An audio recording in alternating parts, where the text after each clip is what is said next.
ನಮಸ್ಕಾರ ಸ್ನೇಹಿತರೆ. ನಮ್ಮ ತಿಮ್ಮೇಗೌಡರು ನಮ್ಮ ಜೊತೆಯಲ್ಲಿ ಇದ್ದಾರೆ ಇವತ್ತು. ತಿಮ್ಮೇಗೌಡ್ರೆ, ಹೇಳಿ ಸರ್. ಈಗ ಮೊನ್ನೆ ಒಂದು ಸರ್ಕಾರ ನೋಟಿಫಿಕೇಶನ್ ಇಶ್ಯೂ ಮಾಡಿದೆ. ಏನಂದರೆ, ಹೇಳಿ ಸರ್. ಈ ನಿಮ್ಮ ವೆಹಿಕಲ್ಗಳ ಮೇಲೆ ದಂಡ ಇರುತ್ತಲ್ಲ, ಹಾಂ ದಂಡವನ್ನು 50% ಕಡಿಮೆ ಮಾಡಿ ಹಾಂ ಈಗ ಅದನ್ನು ವಾಪಸ್ ಕಟ್ಟಿ ಅಂತ ಹೇಳ್ತಾ ಇದೆ ಸರ್ಕಾರ. ಹಾಂ ಈಗ ನಾವು ಹೇಳ್ತಾ ಇದ್ದೀವಿ, 100 ರೂಪಾಯಿ ಇದ್ದಂಥ ಫೈನನ್ನು 500 ರೂಪಾಯಿ ಮಾಡಬೇಕಾದ್ರೆ ನೀವು ನಮ್ಮನ್ನು ಹೆಂಗೆ ಕೇಳಿರಲಿಲ್ಲ. ಅದು ಕೇಳಿಲ್ಲ. ನಿಮ್ಮ ಇಷ್ಟಾನುಸಾರವಾಗಿ ಮಾಡ್ಕೊಂಡ್ರಿ. ಹೌದು ಇವತ್ತು ಬೆಂಗಳೂರು ತುಂಬ ಬರೀ ಟ್ರಾಫಿಕ್ಕೇ ಕಾಣಿಸ್ತಾ ಇದೆ. ಆದರೆ ಹೌದು. ಆ ಟ್ರಾಫಿಕನ್ನು ಕಂಟ್ರೋಲ್ ಮಾಡುವಂತಹ ಸಿಬ್ಬಂದಿಗಳೆಲ್ಲೂ ಕಾಣ್ತಾ ಇಲ್ಲ, ಅವ್ರು ಯಾರು ಕಾಣ್ತಾ ಇಲ್ಲ. ದರೋಡೆ ಮಾಡಕ್ಕೆ ಮಾತ್ರ ಅಲ್ಲಲ್ಲೆಲ್ಲ ನಿಂತಿರ್ತಾರೆ. ಈಗ 500 ರೂಪಾಯಿ ನೀವು AI ಟೆಕ್ನಾಲಜಿಯ ಕ್ಯಾಮ್ರಾಗಳ ಮುಖಾಂತರವಾಗಿ ಫೈನ್ ಹಾಕಿದ್ದೀರಾ. ಇವತ್ತು ನೀವೇ ಹೇಳ್ತಾ ಇದ್ದೀರಾ 250 ರೂಪಾಯಿನಲ್ಲಿ ಅದನ್ನು ಕ್ಲಿಯರ್ ಮಾಡಿ ಅಂತ.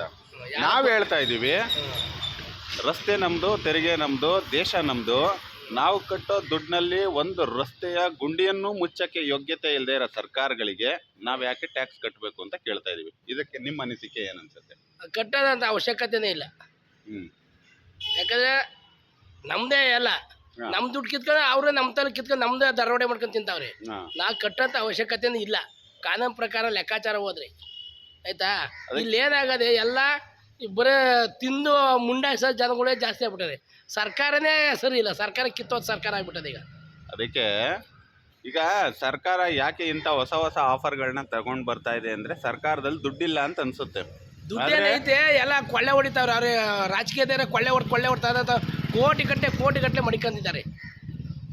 ಅದು ಇಲ್ಲಿ ಮಡಿಗೆ ಸರ್ ಆಗದೆ ಬೇರೆ ಬೇರೆ ಕಡೆ ತಗೊಂಡು ಮಡಿಕೊಂಡಾರೆ. ಅದು ಸಾಕ್ಷಿ ಸಮೇತವಾಗಿ ಮಾತಾಡೋದಕ್ಕೆ ಸರಿ ಹೋಗುತ್ತೆ ಸ್ನೇಹಿತರೆ. ಆದರೆ ಒಂದು ಲೆಕ್ಕಕ್ಕೆ ಹೇಳಬೇಕು ಅಂದರೆ, ವಾರ್ಷಿಕವಾಗಿ ಕೋಟ್ಯಾಂತರ ರೂಪಾಯಿ ಆದಾಯ ಬರುವಂತಹ ಸರ್ಕಾರಗಳು ಸರಿಯಾದ ರೀತಿಯಲ್ಲಿ ಕೆಲಸವನ್ನು ಮಾಡ್ತಾ ಇದ್ದಾನವಾ ಅಂತಕ್ಕಂಥದ್ದನ್ನು ಕೂಡ ನಾವು ಪ್ರಶ್ನೆಯನ್ನು ಮಾಡ್ಕೋಬೇಕಾಗುತ್ತೆ.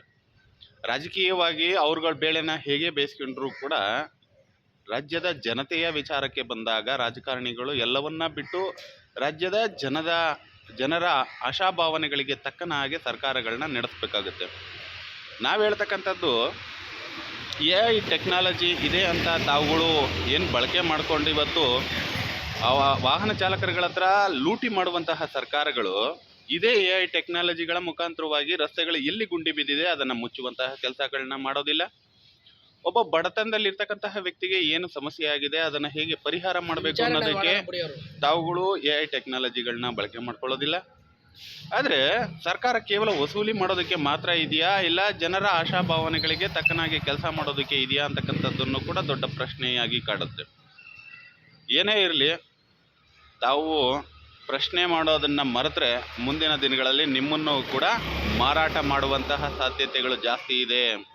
ಈ ದೇಶದ ಜನತೆ ಮತ್ತು ನಾಗರಿಕತೆಗಳು ಆಡಳಿತ ಮಾಡುವ ಸರ್ಕಾರಗಳ ಪ್ರಶ್ನೆಗಳನ್ನು ತಾವುಗಳೇನಾದರೂ ಮಾಡೋದನ್ನು ಮರೆತು ಬಿಟ್ರೆ, ಈಗ ಉದಾಹರಣೆಗೆ ಹಲವಾರು ಯೋಜನೆಗಳ ಮುಖಾಂತರವಾಗಿ ಸರ್ಕಾರಗಳು ನಿಮ್ಮನ್ನು ಹೇಗೆಲ್ಲ ಬಕ್ರಾಗಳನ್ನ ಮಾಡಿದೆ, ಮುಂದೊಂದು ದಿನಗಳಿಗೆ ಸರ್ಕಾರದ ಬಿಲ್ಡಿಂಗ್ಗಳನ್ನ ಅಡ ಇಟ್ಟಿದ್ದರ ಜೊತೆಯಲ್ಲಿ ಮುಂದೊಂದು ದಿನ ನಿಮ್ಮನ್ನು ಕೂಡ ಅಡ ಇಡುವಂತಹ ಸಾಧ್ಯತೆಗಳೇ ಜಾಸ್ತಿ ಇದೆ.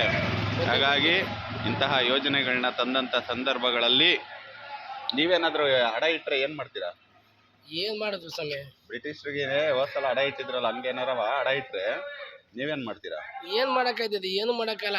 ಇವಾಗ ಅವ್ರ ಮನೇಲಿ ಮುಸ್ರೆ ತಿಕ್ಕೊಂಡು ಅವ್ರ ಮನೆ ಕಸ ಕಟ್ಟಿ ಎತ್ಕೊಂಡು ಅವ್ರು ಹೇಳಿದ್ದು ಮಾಡ್ಕೊಂಡು ಅವ್ರ ಕಾಲಾಳಾಗಿ ಒಟ್ಟು ಪ್ರಶ್ನೆ ಮಾಡೋದಕ್ಕಿಂತಲೂ ನಾವುಗಳೆಲ್ಲ